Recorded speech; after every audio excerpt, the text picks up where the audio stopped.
All right, so this is actually kind of a fun thing that we're doing. AJ and I are learning new features to Zoom just like everyone else. AJ, how long have we been using Zoom? A long time, right? Yeah, a couple years. So breakout rooms is something that you may have heard about, AJ, on the Facebook lately. It's something I had heard a lot about. It's not a tool that you and I have really had reason to use because all of our meetings have always been, you know, for TMG, they're smaller meetings, so there's not Mhm. really a use case for breakout rooms. But I'm really excited about this feature. And so AJ is new to breakout rooms. I am not as new to them because I've figured out how they work, but I'm not an expert. But that's why I want to walk you through how to use these, because if I can figure this out in a handful of minutes, anybody can. So AJ, would you like for me to walk you through how to set up breakout I rooms? would love it, and I will be playing the real role of the confused other user. So, Yeah, so pastor, if you're listening to this, church leader, if you're listening to this and you're like, I don't know how to set this up, you're in AJ's. AJ said, before I hit record on this, I hope I don't get annoyed. And I said, you know what, get annoyed. I hope you get annoyed, and so that you can ask questions. Okay. I'm the real guy. All right. So if you're listening to this on the podcast, I'm going to try to explain what I'm doing. So if you're watching this and you're going, wow, he is explaining everything that he's pressing, it's for the benefit of those who are only listening to the audio version of this later. But hopefully, maybe this would be a good thing to watch. So if you're listening to the audio version of this, go to malfersgroup.com/33, right? Is that where we're at? 33? I And think you'll so. be able to watch the recording of this and see for yourself how to set this up. Okay, so I'm going to share my screen. You want to log into your Zoom account. Now, I want to be really clear. You need to have a pro account to enable breakout rooms and really maximize all the features that Zoom has. Although there's a really good chance that in your church, you might only need one pro account if you use the features that I'm about to show you. It is $14.99 a month plus tax. That is the best investment I think that you might spend in building virtual small groups. Mhm. So definitely worth it. But you do need a pro account. So once you're signed in and you're looking at this home screen, there I am right there. You can see my personal meeting account ID. Awesome. You click on settings down here under personal. You'll click on settings. And then there's three options: meeting, recording, and telephone. You need to be in the meeting section, which is the default one anyway. You'll scroll down, and there's all kinds of features that you may not know about. You can require a password for participants joining by phone, or embed a password, which can be nice. You've heard about Zoom bombing people. If you publicly publish a Zoom meeting link, you could have people you don't really want in your Zoom meeting hopping in. So there are all kinds of things you can do to help protect that.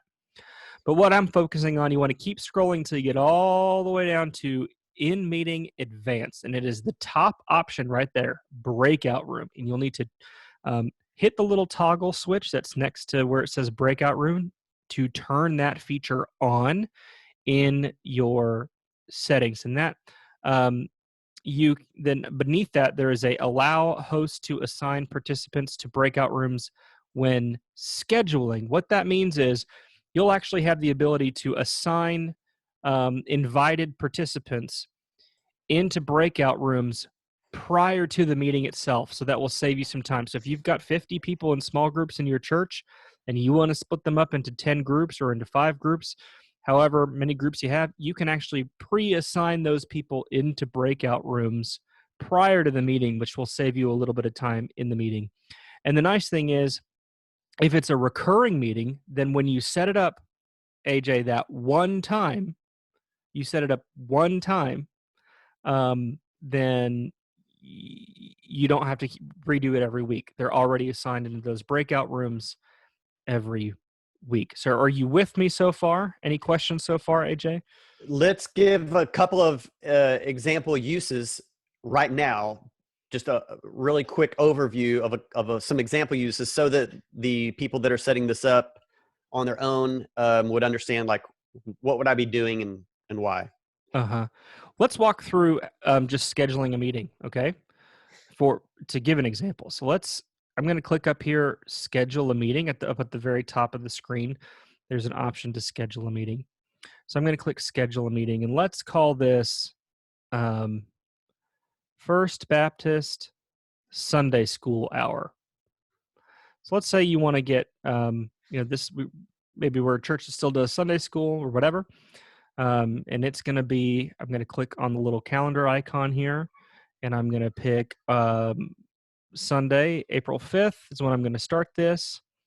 And it's going to be at, let's see, 9 a.m. for an hour. And this is a recurring meeting. It's going to happen weekly on Sundays.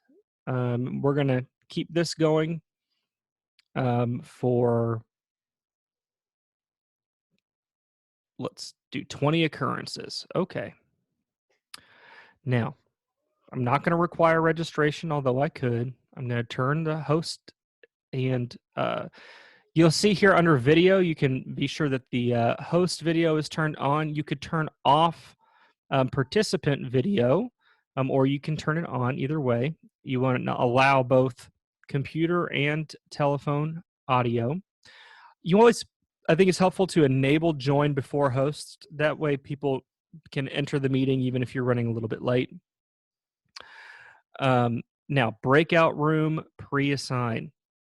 So I can import from CSV. There's an option here to import from CSV all the name and the email address of all the people that I want to invite. And once I do that, I can split them up into rooms. So here I can go ahead and create my rooms, breakout rooms, breakout room 1, breakout room 2, 3, 4, and I can either import from CSV AJ or I can add participants. So let's see, AJ Matthew. What happens if I do that? Oops. Oh, I got to enter their email address. So I'm going to AJ Matthew. Now you all know AJ's email address if you didn't before. It's ajmatthew@malfirstgroup.com. He doesn't mind you knowing it. Save. Oh, I got to hit enter first. There you go. You can send PayPal donations to that. So here we got AJ and he's in breakout room 1. You can rename these as well. So breakout room 1, I could name it Bob's Sunday school class. Breakout room 2, and that is sensitive.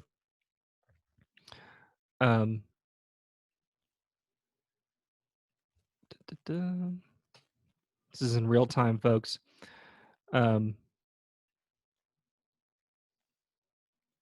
Bob's Sunday school class. There we go. Man, you got to be careful with that. That is.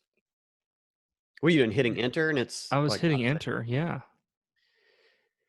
Bob's class. The third time, the name got shorter. There we go. You saved it. Okay, now you hit, add yeah. back. Be sure you hit save. Don't hit enter. Look at that. We're learning things as we go. malfirstgroup.com. On that, you want to hit enter. That's tricky. If you're changing the name of the class, hit save. If you're adding participants, hit enter. That is super tricky. Now you can know mine too. sball@malfirstgroup.com. Enter. Now hit save. So it also said you can create up to 50 rooms for a total of 200 participants. So I thought that the pro account had a 100 participant limit, but this is saying we could have a total of 200 people. So I wonder, do those jive? Yeah, I'm confused on that. I'm just going to be completely honest. I thought that I would make the assumption that you can have 100 people, because that's the number of people you can have in a meeting. But it says up to 200.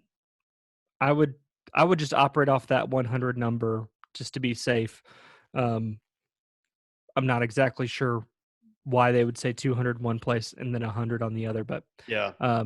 So let's I would talk operate off about that 100.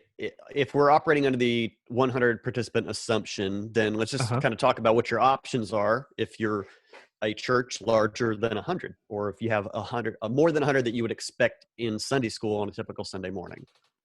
Then you would want to create, you could do that a couple of different ways. Have more than one Sunday school hour. There's no requirement for it to be at 9 a.m. on Sunday, right?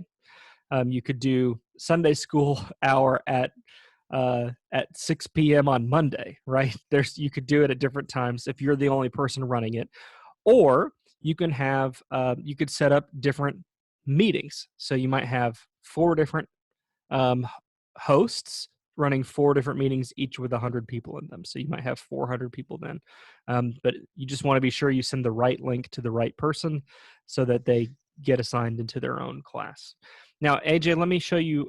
You cannot, however, you, you cannot schedule more than one meeting during the same time on one account, though. I think we've That is figured that correct. out. No. It would have to be different. You would, at that point, you would need four accounts. But you could So you'd do be an 8 paying. o'clock, 9 o'clock, 10 o'clock. If you wanted everything on Sunday morning, you're just going to have to put them back to back. That's right. Correct. All right, let me show you, AJ, what it looks like to send people into breakout rooms, because this is another thing that I think is confusing for folks. I'm going to share my screen here. So I'm going to we just share. created a meeting. The invitation would be sent out via email to all the participants with your Zoom meeting link and the time. Mhm. At that time, they would all connect into the meeting, and then we're going to pick up at that point now, right, Scott? Correct. Now, let's see here. You're not getting to see all of my options here. Hold on just a second.